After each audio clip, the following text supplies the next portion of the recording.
Hello ladies and gents, I'm here with some great news.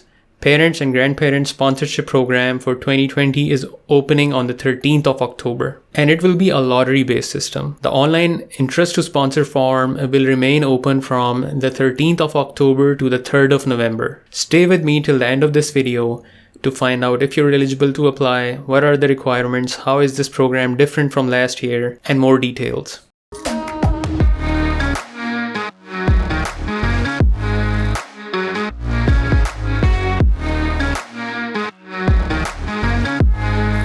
If this is the first time you're hearing about Parents and Grandparents Sponsorship Program and you don't know much about it, I will encourage you to look at the video in the description that I made almost a year ago. That will tell you about the history of the program, some of the challenges that people faced in the past, and what to expect while going through this application. This program, PGP, is something which sets the Canadian immigration system apart from all other countries. Canada's policies are very generous when it comes to sponsoring your parents and grandparents. There has been a lot of demand for this program, and that's why it's been a challenge to manage it and to keep everyone happy. That's why this year the government is moving back to the lottery-based system. Hi, my name is Rashid Ali. I'm a regulated Canadian immigration consultant from Canada. This video is not legal advice. If you do need legal advice, we can set up a consultation where I can answer some of your burning questions. So even if you want to apply by yourself, you can have some of those questions answered for you to make sure your application is a success. This year, Canada will be accepting 10,000 interest to sponsor forms, which means that 10,000 people, Canadian citizens or permanent residents,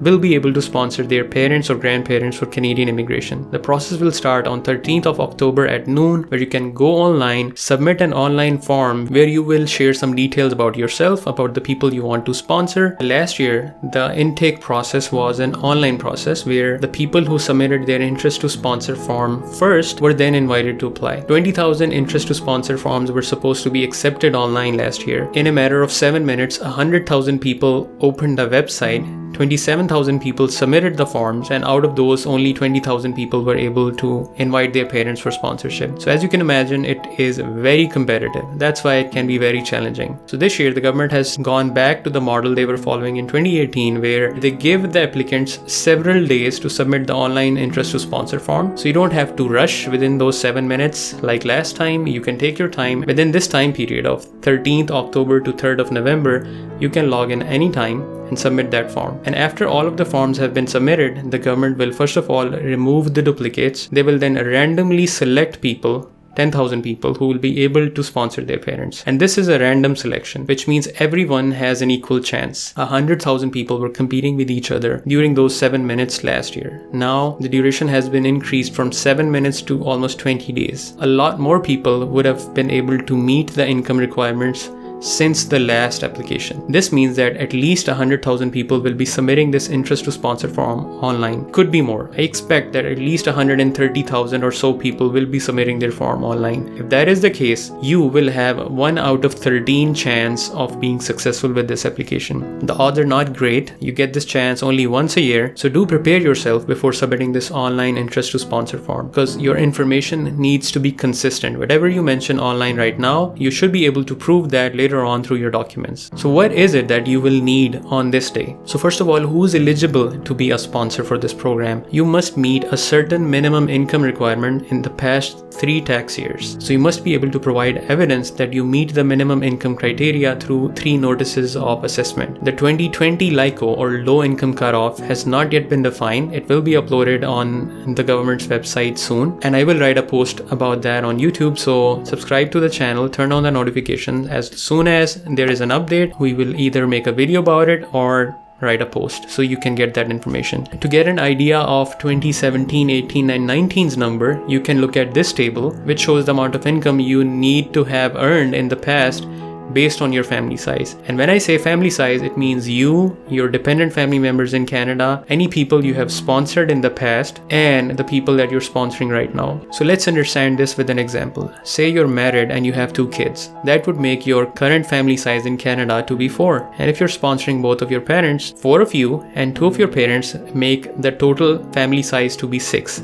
So you need to look at the income requirement for 6 family members to see if you earned enough income in that year to sponsor sponsor your parents. So suppose your wife sponsored her parents in the past, somewhere in the last 20 years, because the financial undertaking is for 20 years, and you also helped your wife sponsor her parents. So your income was also used as proof of your family income. Now you'll also need to include her parents. So your family size will increase from 6 to 8, and you have to look at the income requirements accordingly. The 2020 income again has not been updated yet.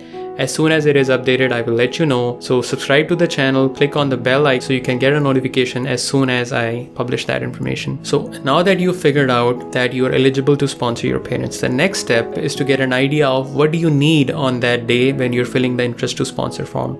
So you need 10 things on that day to be able to fill that interest to sponsor form. So first of all, you'll have to write your first name and your family name. You'll also need to know your date of birth and your place of birth. You also need to provide your home address in Canada and your email address. You will then provide the information about number of people in your immediate family in Canada. You'll then share information about the number of people you have sponsored in the past and are still financially responsible for. And if you were a co-signer for your spouse's application for her parent sponsorship, you'll also need to add that in the family size. Number 8, you'll mention the total number of people you're sponsoring, and if your parents have dependent children under the age of 22, you will also need to include them in the calculation of family size, and thus you'll need more income. You'll also need to enter the names and date of births for the parents or grandparents that you want to sponsor. And these names and date of birth need to be consistent when you submit their PR application. So check your facts, especially the date of birth of your parents. You'll also need to upload an electronic copy of your passport or proof in Canada status document. That could be your PR card,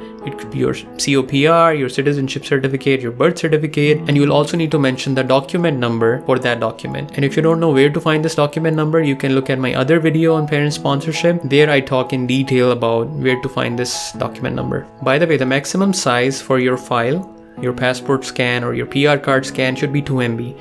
If it is more than that, you won't be able to upload it. So what happens next? Once you submit your online interest to sponsor form, you will get a confirmation number. You should also get that confirmation number on your email. You can use it to track and see if you were invited to apply. Now, if you were one of those lucky children or grandchildren who were invited to sponsor their parents this year, you will be given 60 days after you receive your invitation to apply to gather all the documents and submit your parent sponsorship application. If by any chance you're not successful this year, and again, if we look at the odds, a lot of people will not be successful this year, you can always go for alternatives like parent super visa or apply for their TRV, a visitor visa. But if you're not successful, don't lose hope. While 10,000 people will be given ITAs this year, there will be another round of invitations in 2021 where a total of 30,000 people will be invited to apply. As we get more information, I will share that with you, so subscribe to the channel. If you need any guidance with this process, you can use the link below to schedule a consultation. Other than the parent sponsorship, if you have other relatives outside of Canada who need help with their immigration application, especially those who don't have enough points either due to low scores in IELTS or their age or their education, but they do have good experience, for example, business experience or senior management experience, there might be some very good business programs for them. I'll link some of those videos in the description, so if you want to help your family members out, you want to help your friends out, you can refer them to those videos and we can take it from there. I wish you a lot of success in your application. If you need any help, we can schedule a short consultation. It doesn't have to be very long. We can do a quick consultation, go through some of your questions to make sure you're set up and prepared for your application. Thank you very much. I wish you all the best and take care.